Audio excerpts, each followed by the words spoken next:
svůj názor na řešení situace v Řecku Evropskou unii. I have a question to Janis to explain your view of way of solution of the situation in Greece. These short sentences. Yes. First of all, we know that somehow Greece is in the first line of the publicity. Tak víme, že Řecko je v první linii zájmu. So first of all, we have to find out which is the real problem of Greece. Především nejprve musíme zjistit to, co je hlavním problémem Řecka.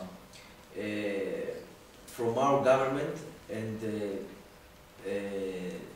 the big parties, the big bourgeois parties, as we say, the problem of Greece is presented to be a debt and deficit problem. Naše vládní strany představují podstatu problémů v Řecku jako dluhovou krizi. But it is not the truth. Ale to není pravda, tak tomu není. Of course, Greece, as many other European countries and countries that not only in Europe, have great debts and great deficits.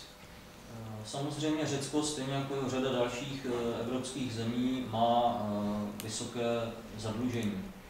But this is just the symptom of the illness that we call capitalist crisis.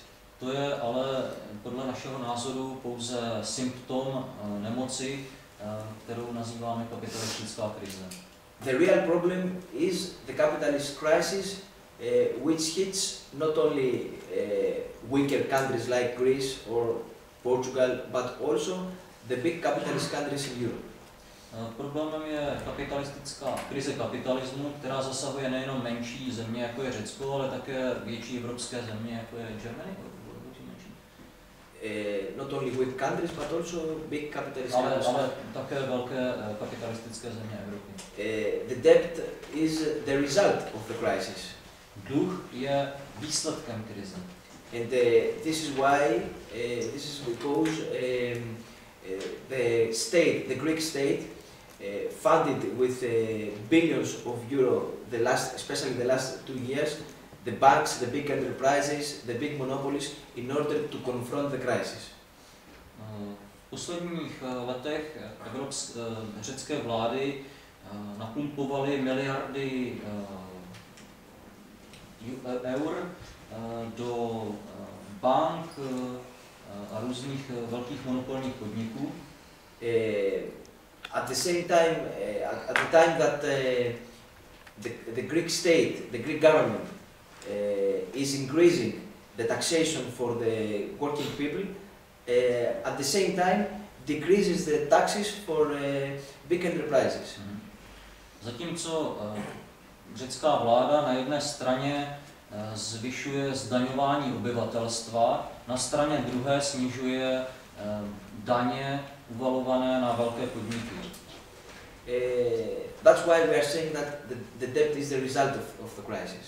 Proto říkáme, že dluh je výsledkem krize. And of course, we see that, especially during the last period, problems are becoming more acute also in big capitalist countries like France, Italy, Spain, Belgium.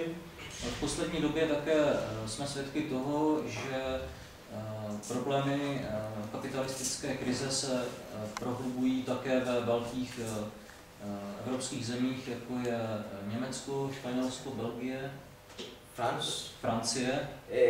There are many scenarios for the future, even the near future. Existuje celá řada scénářů vývoje budoucnosti a nejbližší budoucnosti. A smaller eurozone, menší eurozóna, or a eurozone with two currencies, 2 euros. Případně eurozóna s 2 měnami, s 2 druhy eura. For us, as a Communist Party, we think that the solution is not somehow a renegotiation of the debt. Pro nás, to znamená pro komunistickou stranu Řecka, řešením není jednání o dluhu. Today, Greek people and people in Europe must not recognize the debt. Dnes lidé v Evropě by neměli uznávat a respektovat ten dluh. They must organize their struggle against the big problems that they face. Měli by organizovat demonstrace a akce proti velkým problémům, jimž čelí. But at the same time, they have to choose another path of development for their countries. Ale současně je na řadě, aby si zvolili jinou cestu vývoje svých zemí. Which will serve people needs and not the profitability of the monopolies. Která bude sloužit zájmům lidí a nikoliv ziskům monopolů. The solution that we propose to Greek people and we call them to fight for it, the proposal of the Communist Party is briefly disengagement of our country from European Union. Tím řešením, které nabízíme našemu lidu, je stručně řečeno vyvázání se z Evropské unie, socialization of the concentrated means of the production, socializace, znárodnění velkých výrobních prostředků and unilateral cancellation of the debt. A jednostranné prohlášení o neuznání, o zrušení dluhů z naší strany. This is what we need today. To je to, co dnes potřebujeme. And of course, this can happen only through people's struggle. Toho je samozřejmě možné dosáhnout pouze zápasem lidí. And of course, through radical changes in the level of economy and in the level of power.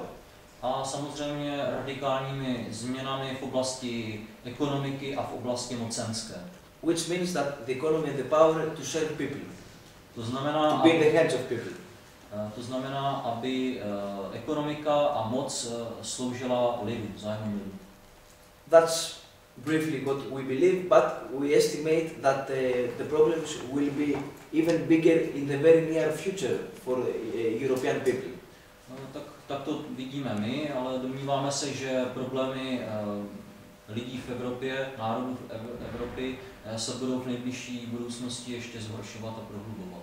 The capitalist system has not the keys to manage the crisis as it could make it in the past. Kapitalismus nemá způsoby řešení kapitalistické krize jako v minulosti. The only solution is to bring more poverty and unemployment and misery for the European people. Jediným řešením kapitalismu je více mizérie nebo chudoby uvalované na evropské národy. Even worse. A hůře.